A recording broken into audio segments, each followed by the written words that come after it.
को आप अभी तक डाउनलोड नहीं किए हैं तो प्ले स्टोर से जाकर के डाउनलोड कर सकते हैं। चलिए पहला प्रश्न, ये इंपॉर्टेंट क्वेश्चन है, याद रखिएगा। मैं पहले भी बता चुका हूँ कि जब मैंने क्लास स्टार्ट किया था स्टडी फॉर गोल्स पे, तो जाके देखिएगा प्लेलिस्ट में आपको वीडियो दिखेगा यूट्यूब पे कि 8-10 किताब का मैंने नाम बताया था जहाँ से बराबर क्वेश्चन पूछे जाते रहे हैं। और देखिए इस बार नगर पालिका में भी बुक से नाम पूछा है, तो इंपॉर्टेंट है। नागपुरी सदानी व्याकरण किसके द्वारा लिखा गया है? डॉक्टर उमेश नंद तिवारी शकुंतला मिश्र के द्वारा, सविता केसरी शकुंतला मिश्र के द्वारा, और डॉक्टर उमेश नंद तिवारी डॉक्टर त्रिवेणी साहू के द्वारा, डॉक्टर खलीक अहमद डॉक्टर व्यास मजीद के द्वारा। तो याद रखिएगा नागपुरी सदानी व्याकरण आपको पढ़ना भी है, किसके द्वारा लिखा गया है? डॉक्टर उमेश नंद तिवारी और शकुंतला मिश्र के द्वारा। आप अपना आंसर क्वेश्चन देखने के बाद कमेंट में कर सकते हैं, खुद अपने आप को जांचिए, परखिए किस लेवल की आपकी तैयारी है। ये जो 15 इंपॉर्टेंट क्वेश्चन का जो सेशन है ये होल सिलेबस से है, आपके पूरे होल सिलेबस से लाया गया है, ठीक है। एक तरह से आपका मानसिक अभ्यास हो जाएगा। अगला क्वेश्चन, लोकगीत किसी संस्कृति के मुंह बोलते चित्र हैं, प्रस्तुत कथन कौन विद्वान करेंगे? नगर पालिका में इसी प्रकार के क्वेश्चन दिए गए थे कि किसी विद्वान का नाम देकर के उनके द्वारा क्या कहा गया। तो बहुत इंपॉर्टेंट है, लोकगीत से आपसे लोकगीत में के आपको पढ़ना भी है।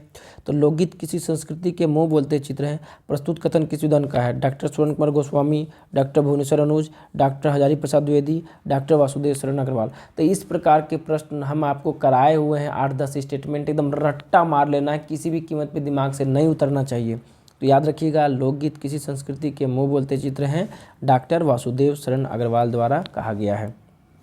आगे आइए, बिरसा कर याद में कविता में कौन अपन जड़ बचा के लिए कहते हैं? बिरसा कर याद में जो कविता है इसमें अपने जड़ को बचाने को, जड़ को मैंने जो अस्तित्व को, अपना जड़ को बचाने के बाद कौन कर रहा है? घोड़ा, हाथी, दुबला घास, काटवास, ठीक है।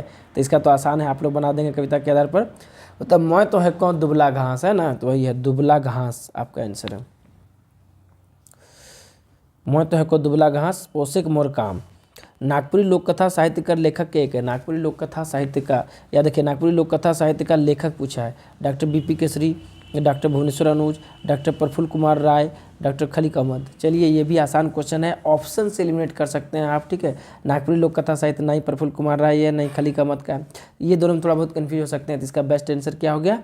Doctor Bhuvneshwar Anuj is the right answer. Nagpuri लोककथा साहित्य किसके द्वारा? डॉक्टर भुवनेश्वर अनुज के द्वारा। ऐसे कुछ कुछ चीज़ों को जो दिमाग से स्लिप होती हैं उसको रट्टा लगा लेना है, क्योंकि एग्जाम नज़दीक है। अगला, भाई कर खेल लोककथा कर संकलन की कह रहे हैं। देखिए एक आपका था भाई कर खेल और दूसरा आपका था भाग्य, ठीक है। ये भाग्य जो था आपका शिवा, इसके मुख्य पात्र थे। शिवा का बाप माँ का कहानी था, उसकी वाइफ का था, ठीक है। और ये भाई कर खेल क्या है? एक राजा का कहानी था जिसके अंतिम में जो बाघ निकल के बच्चा को, उसका जो कुम्हार के लड़का को चीर फाड़ के खा जाता है, मैंने वही उसके भाग्य में लिखा गया था। तो भाई कर खेल लोककथा का संकलनकर्ता कौन है? डॉक्टर भुवनेश्वर अनुज, बीपी केसरी, उमेश नंद तिवारी, डॉक्टर खलीक अहमद। तो याद रखिएगा, ये भी आपको पता होगा। और अभी जो कविता और आपका जो लोककथा है, नगर पालिका का जो ट्रेंड आप देखिएगा, तो नगर पालिका में जो चैप्टर जैसे भाईकर खेल है, तो उसके भीतर जो प्रश्न बनते हैं 20, 30, 40, उसको वरीयता इंपॉर्टेंस ना दे करके उसके हेडिंग को इंपॉर्टेंस दिया गया है। कविता की बात करें, गीत की बात करें, तो उसके बीच के लाइन को इंपॉर्टेंस दिया गया, किसके द्वारा लिखा गया ये इंपॉर्टेंस दिया गया। तो ये हमेशा अभी ट्रेंड में रहेगा, इंपॉर्टेंट आपके लिए ये रहेगा कि लोक कथा, लोकगीत या कविता किसके द्वारा लिखा गया है? तो डॉक्टर भुवनेश्वर अनुज के द्वारा लिखा गया है। अगला क्वेश्चन, घासीराम कर काव्य रचना कर विशेषता। देखिए घासीराम इंपॉर्टेंट है, तो घासीराम की काव्य की विशेषता क्या है? रस, अलंकार, छंद, सौभे। तो ध्यान दीजिएगा, इसका क्या है? सौभे। रस भी इनकी विशेषता है, अलंकार भी है, छंद भी है, सौभे है।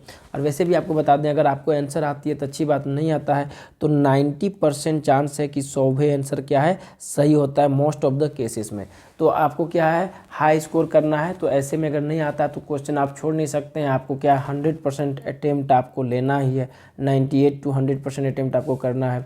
तो ऐसे में क्या 90% अगर सही होने की पॉसिबिलिटी ज़्यादा है तो आत्म तो करेक्ट अटेम्प्ट तो आपको करना ही होगा। 50% में लोग अटेम्प्ट करते हैं, तो याद रखिएगा ये तीनों होगा। अगला, डॉक्टर राम प्रसाद का संकलित लोककथा किताब है कि डॉक्टर राम प्रसाद के द्वारा संकलित किया गया लोककथा का नाम क्या है किताब का? नागपुरी लोककथा, नागपुरी लोककथा साहित्य, सदानी नागपुरी रीडर, तीनों। तो जैसे देखिए तीनों दिया है, तो ये नहीं होगा, याद रखिए क्या होगा? नागपुरी लोककथा। तो हमेशा सही होता है, ये भी जरूरी नहीं है, आपको नॉलेज रखना होगा।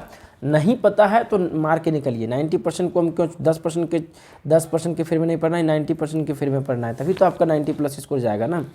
चलिए, डॉक्टर राम प्रसाद का संकलित लोक कथा किताब का नाम क्या है? नागपुरी लोक कथा। अगला क्वेश्चन, नागपुरी भाषा ले कौन कथन सही है? लिंग कर पता संज्ञा से चलेला, क्रिया कर लिंग हर घड़ी एके रहेला, कर्ता या कर्म कर मुताबिक लिंग नहीं बदलेला, तीनों सही है। बताइए नागपुरी भाषा ले कौन कथन सही है? तो ये देखिए, ये VVI क्वेश्चन है, ठीक है। इस तरह से क्या है, अभी सार्थ तो बेस से क्वेश्चन पूछा गया था, तो ये भी नागपुरी ग्रामर का बेस से ही क्वेश्चन है। तो लिंग कर पता संज्ञा से चलेला, ये भी सही है। क्रिया कर लिंग हर घड़ी एके रहेला, ये भी सही है। कर्ता या कर्म कर मुताबिक लिंग नहीं बदलेला, ये भी सही है। तो आंसर क्या हो जाएगा? ऑल ऑफ दीज, तीनों आपके सही हैं। याद रखिएगा, लगभग कन्फर्मेशन है कि मान के चलिए कि आपको 16-17 दिसंबर से एग्ज़ाम डेट आगे टलने वाली है, तो बढ़िया मौका है दोस्तों, एकदम लग जाइए, भिड़ जाइए एकदम, ठीक है ना। यही टाइम है, फिर मैं दावे के साथ आपको कह सकता हूँ कि लाइफ टाइम में आपको दोबारा आपके करियर में सचिवालय की इतनी बड़ी वैकेंसी आपको भी नहीं मिलेगी। तो इस चीज़ का लुत्फ़ उठाइए, इस चीज़ का फ़ायदा उठाइए, ठीक है। क्या पता इसी बार बेड़ा पार हो जाए।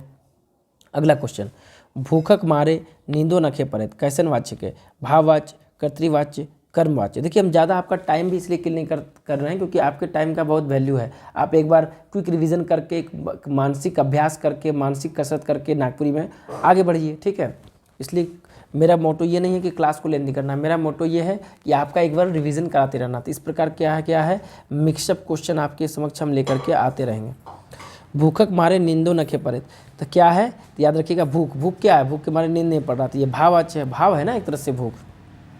अगला, भारतीय लोक कथा साहित्य में अनुसंधान में महत्वपूर्ण भूमिका। भारतीय लोक साहित्य या नागपुरी लोक साहित्य कर लीजिए, इसमें अनुसंधान में महत्वपूर्ण भूमिका किसका है? मुस्लिम शासक का, वैज्ञानिक मनक्रक, ईसाई मिशनरी मनक्रक, सौभे। तो ऐसे बहुत कोई सौभे आंसर मार देंगे, लेकिन महत्वपूर्ण भूमिका पूछा है तो महत्वपूर्ण भूमिका किसकी है?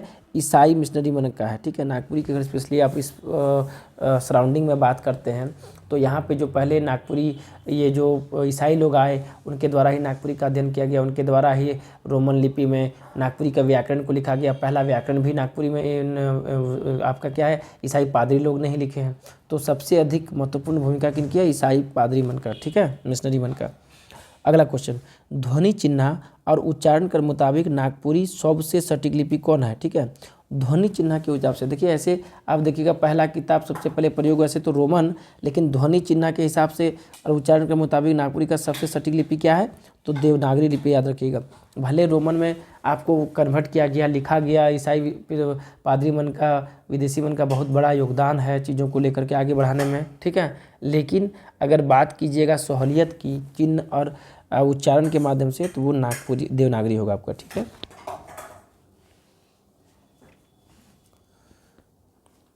अगला क्वेश्चन, मुहावरे सदैव गद्यात्मक होते हैं। क्या है? मुहावरे सदैव गद्यात्मक होते हैं तथा लघु होते हैं, ये कथन किसका है? मुहावरे सदैव गद्यात्मक होते हैं और लघु होते हैं, ये कथन है डॉक्टर सत्या गुप्ता कर। बताइए किसका है?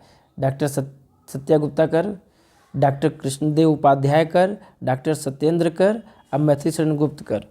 तो मुहावरे सदैव गद्यात्मक होते हैं और लघु होते हैं, ये कथन है आपका, याद रखिएगा, ये कथन है डॉक्टर सत्या गुप्ता कर। इंपॉर्टेंट है, इस प्रकार के क्वेश्चन बराबर आपको पूछे गए हैं तो ध्यान में रखना है आपको। हाँ, ऐसा नहीं कि गलत कर दीजिएगा। जो स्टेटमेंट बताए हैं लोकगीत के बारे में, जैसे ये आपको क्या है, ये सिलेबस में आपको मुहावरे नहीं पढ़ना है, ये आने वाले एग्जाम के लिए इंपॉर्टेंट है, प्लस एक्साइज कांस्टेबल के लिए भी इंपॉर्टेंट रहेगा।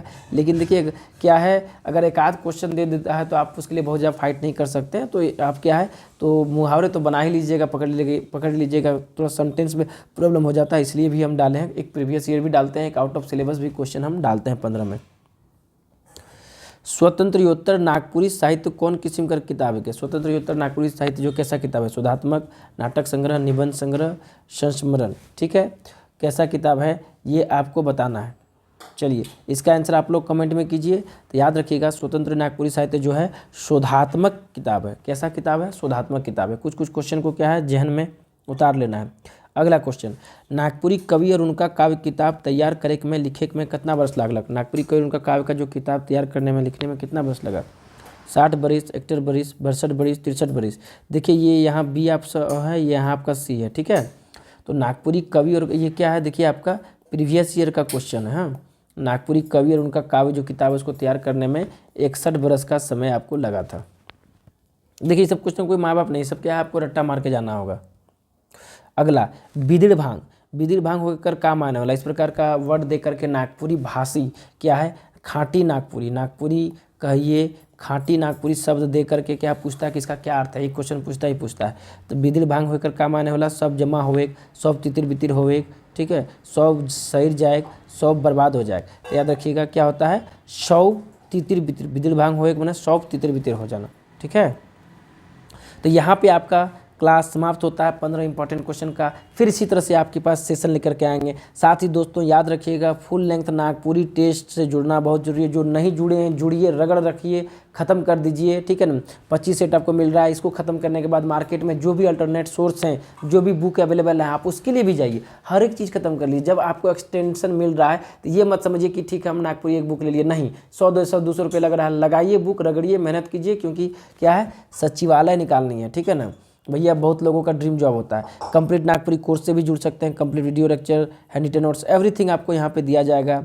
साथ ही पेपर 3 समान अध्ययन 50 फुल लेंथ टेस्ट से जुड़ना बहुत जरूरी है, क्योंकि यही आपका रिजल्ट बनाएगा। स्टडी फॉर गोल्स में बेहतरीन प्रश्नों का संकलन करके पेपर 3 का टेस्ट सीरीज बनाया गया है। अब बहुत लोग जुड़े हैं, आप भी जुड़िएगा तो जरूर से जरूर यहाँ से लाभान्वित हो सकते हैं।